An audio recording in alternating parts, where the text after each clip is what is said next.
Ito ang PIA Roundup at ito ang pinakahuling balita mula dito sa NDRRMC. Ayon sa huling update ng Pag-asa kaninang alas 2 ng hapon, ay isa ng ganap na super typhoon ang Bagyong Lawin. Tinatayang maglandfall ito sa Cagayan, Isabela area mamayang gabi at tatawid sa Apayao at Ilocos Norte at lalabas sa Philippine Area of Responsibility o PAR sa October 20, Friday ng umaga.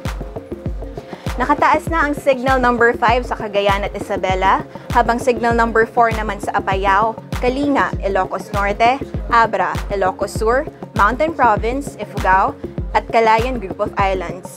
Signal number 3 naman sa La Union, Benguet, Nueva Vizcaya, Quirino at Northern Aurora. Signal number 2 sa Batanes Group of Islands, Pangasinan, sa buong Aurora, Tarlac, Nueva Ecija, Northern Zambales at Northern Quezon kasama na ang Pulilio Islands.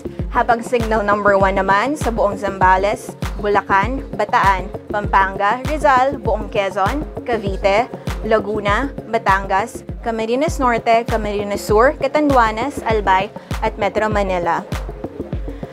Ang lakas ng Bagyong Lawin ay nasa 225 km per hour at may pagbugso na 315 km per hour. May bilis itong 24 kph at tumutungo sa direksyong west-northwest.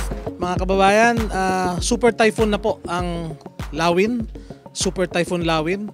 Mahigit 225 kilometers na ang sustained winds nito at may dala po siyang napakaraming ulan. Inaasahan siyang tumama ngayong gabi, maglandfall at tatawid ng landmass. Ang inyong mga local government units, probinsya, syudad, munisipyo hanggang barangay ay gumagawa na ng preemptive evacuation sa ngayon.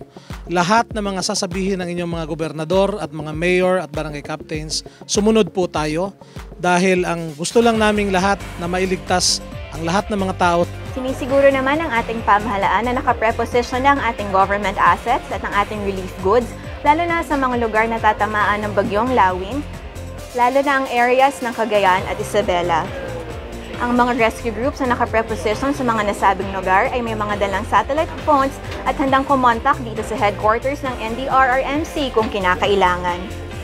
Sinigurado naman ng DSWD na gumagana na ang sistema sa NROC, ang National Resource and Operations Centers ng DSWD, kung saan nare-repack ang mga family relief goods and family relief packs na i-distribute sa mga masasalanta ng Bagyong Lawin.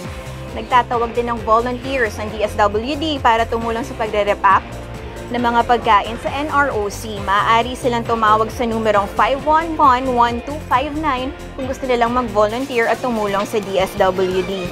Para sa karagdagang impormasyon, bisitahin ang aming social media accounts o mag-log on sa www.pia.gov.ph. Ito po si Jenny Red ng PIA.